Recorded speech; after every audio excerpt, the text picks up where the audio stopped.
Pero ano ba mga sayawan mo talaga? Fem po. Fem. Tamo alam niya yung term. Sexy yun, di ba? Pag fem. Yes. Galing. Oo. Naku, pag nanalo ka rito, ano kayong gagawin mo pag Sabado? Kasi pag Sabado, nagpo-prod sila eh. Di Mag-fem ba? ka. Magaling ka kaya magpo-prod kung Sabado o yung Jack Roberto level. Huy!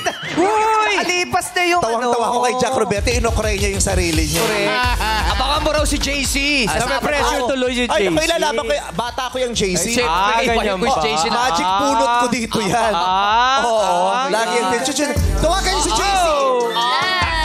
Ano ba yan? Ngayong Saturday ba yan? Saturday. Yes. Hindi ngayong Saturday, di ba may basketball, celebrity basketball tayo? So Next wala pa yun. tayo. Next pa ba yun? Tsaka gabi pa yon yung Barako Festival. Gabi pa yon. Kasama tayo doon. Kala mo JC! Huwag mo kayo pahiya, bata. Kita alam mo, magic bunot kita, JC. Di ba? Uy, grabe naman. Alam niyo nung pandemic, di ba linggo-linggo nyo na ako pinapasayaw? Oo. Nung tinanong ako kung pwede ba daw ako sumayaw, sabi ko, masakit na rin yung balakang. Nung pandemic kasi, na rin. wala pa tayo sa GMA noon. Ang daming mga kapuso ang excited makita ka. Yes! JC!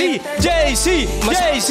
JC! Baka pwede mag-showdown na lang kami ni Jack, no? Nino? Ni Jack. Jack Roberto. Parang back-to-back na lang kami. Hinahamon si Jack. Oo. Si Jack Roberto kasi after nung prod nung Sabado hanggang hindi pa namin siya nakakausap. Ay, bakit? Oo. Bakit? Ano ba nangyari? Binlock tayo lang. Oo.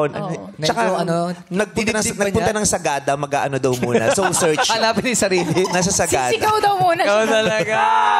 Doon sa ulap.